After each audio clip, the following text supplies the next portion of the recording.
furto de carro terminou em tragédia no sul de Minas. 4 jovens estavam nesse carro no momento em que bateram nessa plantação de eucaliptos às margens da MG 455. De acordo com a polícia, eles haviam furtado o veículo momentos antes no centro de Andradas e eram perseguidos pelo proprietário do carro.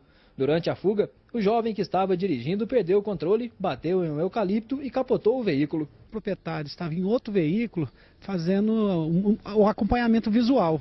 Acionamos as viaturas para o cerco e bloqueio. Na altura do quilômetro 29, o condutor perdeu o controle do veículo, vindo a cair num barranco. Joyce Mariano Justino, de 15 anos, e Débora Cristina Fernandes Lopes, de 17, morreram ainda no local. João Alves Marcondes Neto, de 19 anos, chegou a ser socorrido, mas morreu a caminho da Santa Casa de Andradas. Um quarto envolvido no acidente, Alex Fernando dos Reis, de 21 anos, foi socorrido e encaminhado para o hospital de Andradas. De acordo com a direção do hospital, ele passou a noite em observação, mas já foi liberado. Ele ficou sob cuidados médicos durante a madrugada. Hoje pela manhã fizemos a apresentação do mesmo à Polícia Civil, o qual ratificou o flagrante por furto e homicídio na modalidade culposa. Segundo a polícia, o proprietário do veículo roubado, que não quis se identificar e seguiu os jovens à distância, teve uma atitude correta e contribuiu inclusive com o resgate dos feridos. A conduta dele foi correta, principalmente que ele manteve uma distância de segurança para não ter a sua presença notada pelos ocupantes do veículo e foi passando as coordenadas para nós até que o acidente ocorresse, né? E também foi um facilitador e que fez o acionamento da ambulância para prestar o socorro imediato para os 2 ocupantes que estavam vivos. Foi sepultado hoje o idoso que morreu após ser atropelado por um ônibus do MOVE no centro da capital. Desde que o sistema foi implantado, 4 pessoas morreram em acidentes envolvendo os coletivos. Na estação Vilarinho falta informação para os passageiros e quando ela existe, fica improvisada em uma estrutura de madeira.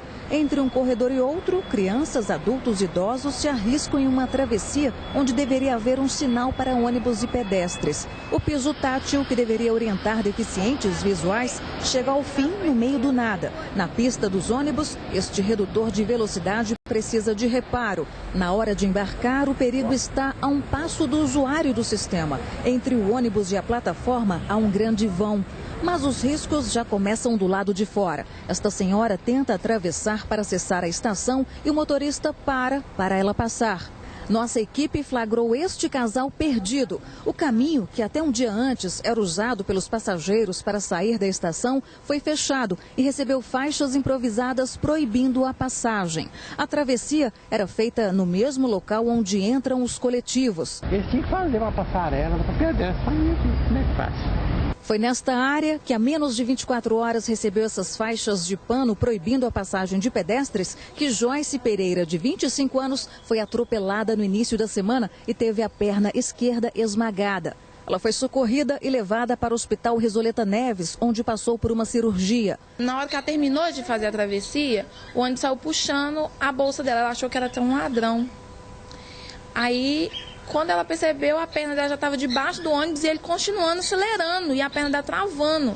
E mais um acidente envolvendo veículos do MOVE ocorreu nesta quarta-feira na Avenida Paraná, quando um idoso de 62 anos atravessava o cruzamento com a rua Tupinambás e foi atingido pelo ônibus. O sinal, segundo testemunhas, estava fechado para pedestres. Familiares da vítima não permitiram imagens do velório no cemitério da Paz.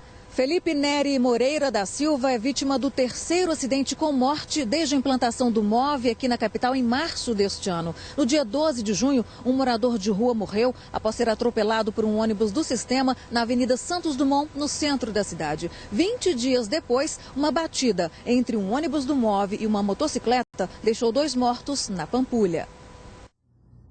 Em nota, a BH Trans informou que a estação Vilarinho está devidamente sinalizada, mas receberá reforço. E ainda que os problemas filmados hoje pela nossa equipe envolvendo deficientes visuais já estão sendo solucionados. E também que os motoristas são orientados para respeitar a velocidade máxima permitida e que irá reforçar a fiscalização já existente. O Zoológico de BH comemora o nascimento de mais um gorilinha. A imagem cedida pelo Zoológico de Belo Horizonte mostra o mais novo integrante. E é assim, agarrado à mãe, que o filhote de gorila passa todo o tempo. Com 2 filhotes, o recinto, que já era um dos mais concorridos do zoológico, agora tem ainda mais visitantes. E ninguém tem dúvida do que quer ver. Quero saber o seguinte, hein? Quem quer ver o gorilinha? Eu quero ver o gorila e os filhotinhos que nasceram. Quase nunca vi um coleiro na fita. Eu vi quase todos os animais, mas só falta o gorila e agora quero ver o filhotinho dele. Espero que eles cresçam e façam mais gracinha pra gente. Os 2 primeiros filhotes de gorila da América do Sul nasceram no Zoológico de Belo Horizonte em um intervalo de aproximadamente 1 mês. A equipe agora tenta descobrir o sexo do segundo gorilinha. Ele é bem diferente do outro, mas essa diferença ela é normal entre os gorilas. Ele é um animal mais rosado, mais claro, né? Mas o sexo, com garantia mesmo, o período médio é 4 meses. Né? Nós demos sorte com o filhote da Lulu, que nós conseguimos descobrir o sexo com o mesmo. Vamos torcer para conseguir também com esse. Nos próximos 4 anos, os visitantes vão poder ver os filhotes sempre próximos da mãe. Só depois disso é que eles devem ser enviados a outros zoológicos. Até 4 anos eles ficam dependentes da mãe, eles ainda estão amamentando, e depois eles ficam mais uns 4 anos até eles atingirem o período onde na natureza eles dispersariam, formariam outros grupos. Então, nesse período, nesse tempo, daqui a 8 anos, eles provavelmente serão destinados a outros zoológicos para constituir outros programas de conservação. Em Patinga, no Vale do Aço, a luta é contra a extinção de vários animais ameaçados. Quinho nasceu em abril deste ano, mas só agora que o sexo do macaquinho foi descoberto, porque ele estava numa fase em que só ficava nas costas dos pais. Com a reprodução, o Centro de Biodiversidade vai buscar apoio para construir um recinto adequado para eles. A gente não pode permitir o acasalamento de pais, filhos, parentes muito próximos, porque isso deteriora a própria espécie. Esse filhote que nasceu, ele será levado para outro local, para um criatório científico, para um outro zoológico. Chiquinha foi quem chegou primeiro ao Centro de Biodiversidade. Quase 3 anos depois, veio o Barbudo.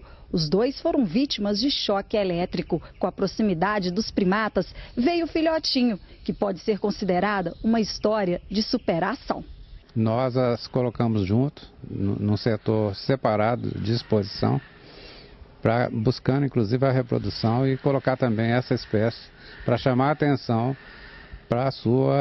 pelo seu grau de vulnerabilidade, principalmente em Minas Gerais. Além dos macacos, o zoológico abriga também várias espécies de aves em extinção, além de outros animais que chegaram ao local depois de sofrerem maus tratos. O barbado é o segundo maior primata das Américas e está na lista dos 25 macacos mais ameaçados em todo o mundo e vivem em áreas de Mata Atlântica. No Parque Estadual do Rio Doce, de acordo com o veterinário, estima-se que existem apenas 50 indivíduos. São animais de hábitos diurnos que vivem em florestas úmidas e se alimentam de folhas e frutos. E agora futebol, aqui comigo Everton Guimarães. Boa noite, Everton. É mais ou menos isso. Everton, me conta uma coisa, o Cruzeiro está com sorte de líder? Sorte de líder, né, Monique? Ele vem de um empate. Aí, na rodada subsequente, ele enfrenta o lanterna da competição. De certa forma, é sorte de líder. Tem o Goulart à disposição, tem o Everton Ribeiro à disposição, tem a volta do Lucas Silva. Aliás, o Lucas Silva eu não garanto, mas o Everton Ribeiro e o Goulart, sim. Então, quer dizer, se pegar o lanterna sendo reforçado pelas 2 principais peças do seu meio-campo, é sorte de campeão, sim. É importante que as pessoas entendam que a realidade que é passada aqui nos donos da bola diariamente é de que o Cruzeiro é sim um time que disputa um campeonato à parte. Os demais brigam e o Cruzeiro tem um campeonato à parte. Isso não é exagero nenhum. É a maior realidade do futebol brasileiro hoje, é essa, que o Cruzeiro está muito acima dos demais. Agora a saga atleticana continua, né? E promete ser difícil logo mais, né? Daqui a pouco, minutos, né? Daqui a pouco. pouco. O que esperar, hein, Everton? Olha, Monique, 11 jogadores, né? Então, quer dizer, mais uma vez o Atlético vai para campo com muitos desfalques, mas Tardelli está em campo, está garantido, estará em campo. O Gil e o Elias, que estavam na seleção com o Tardelli, também reforçam o Corinthians, que teve nossa, impressionante, como eu fiquei surpreso, assim, o Petros, que tinha uma punição de 180 dias por ter empurrado o árbitro, que eu considero uma punição muito rigorosa, ele volta a campo. O STJD pune e depois alivia. Então o Petros, que estava punido, joga contra o Atlético e depois cumpre os 3 próximos jogos e fica fora do time. Ou seja, o STJD ajuda bem para a esculhambação do nosso futebol. E falando nisso, né? E essas determinações absurdas da CBF? Olha, telespectador do Jornal Band de Minas, pasme ou pasmem. A CBF vai proibir os mascotes no gramado, bandeiras e aquele alto número de crianças, afinal de contas a paixão começa desde criança. Claro. Elas serão limitadas a um número de 22, um por jogador. Ou seja, estamos caminhando muito bem realmente para o fim do futebol. A CBF está fazendo uma força muito grande para isso acontecer. O espetáculo, né, vai ser... Vai perdendo força. Vai perdendo a paixão força. Começa desde criança, né, Monique? Que pena, né? Lamentável. Obrigada, viu, Everton? Tchau, tchau. Boa noite. A seguir, candidatos disputam o voto dos mineiros e ainda briga por cavalete termina em homem baleado na capital. Os detalhes logo mais, 7h13.